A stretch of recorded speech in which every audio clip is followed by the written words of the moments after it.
marka ugu horeysa waxaan salaanta islaamka ku salaamayaa dadweynaha reer Boorame iyo waftiga uu hogaaminayo mudane aqoon-yahan Jamaal Cali Xuseen ayaan salaanta islaamka ku salaamayaa wassalaamu calaykum waraxmatullaahi wabarakaatu Jamaal أولاً آد بان كوسو دوينيا مقالة بورما أديك إيو ولا لهاي لول حسن متان إيو سمسم عيقة ولا شيطان آد يفتك أنت كل صعوطة دمانتين بكوسو دوادان لهاي دلكيني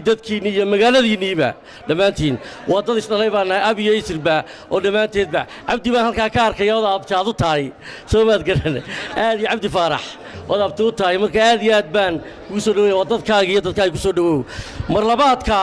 وحان aad iyo aad leeyahay Jamaal markuu arkay himilada iyo hoggaanka xisbiga kulmiye ee uu maanta uu ka yahay rugcadaaga Axmed Maxamed Maxamuud Siiraayo iyo madaxweyne ku-xigeenka Saylici ayaa markuu ku qancay habka dalku u socdo iyo sida ay u socdaan khariidada iyo hoggaanka iyo dhiska dalka iyo sida loo socdo ayuu ku qancay markuu eegay kartidiisa iyo aqoontiisa markuu ku fikiray ayuu arkay dalkani halka uu socdo iyo cidda uu maskaxdiisa iyo aqligiisa uu ku darayo maantana nin baa la inaga tagay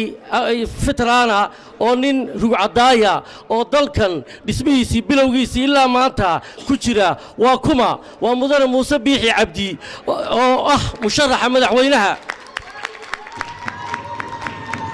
iyo madaxweyne ku-xigeenka ahna imika iyo musharaxaana Cabdiraxmaan Cabdullaahi Ismaaciil Saylici labadoodaasi waxa weeye dalkan iyo dadkan meel fiican bay gaarsiiyeen dhismahooda iyo waxooda inta hadhayna waa la dhammaystiri doonaa waxa weeye waxaad ka wada warqabtaan maanta in dalka ay abaar xoog leh ay ka jirto waxaan ilaahay ka baryayaa inuu ilaahay abaarta gobolada bariga ka jirta iyo dalka intiisa kaleba inuu ilaahay roob khayr qaba iyo madar khayr qaba ina siiyo waxaan ilaahay ka baryayaa inuu ilaahay ummadeena qalbigooda iyo calooshooda burcad isku wada mariyo waxaan ilaahay ka baryaynaa inuu ilaahay hoggaanka fiicaneen maanta haysano wadada fiican ilaahay ku ilhaamiyo dalkeen iyo dadkeennu inuu midoobo inaynu sida ay maanta ay dalku isku wada raacay oo kulmiye isku wada raacay inuu ilaahay hoggaanka inaga dhabeeyo oo meel fiican wada marno waxaan ilaahay ka baryayaa inuu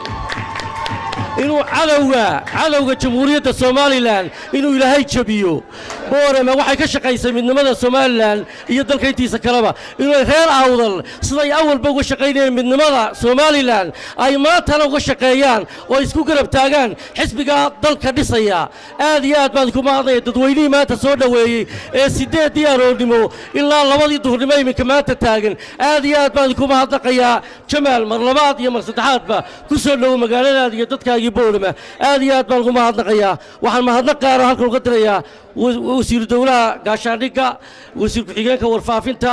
maayarka magaalada Boorame barasaabka gobolka Awdal oo ilaa xalay toole aan iyaguba aan fadhiisan hadii Ilaahay yiraahdo aad iyo aad baan ugu mahadnaqayaa wassalaamu calaykum waraxmatullaahi wabarakaatu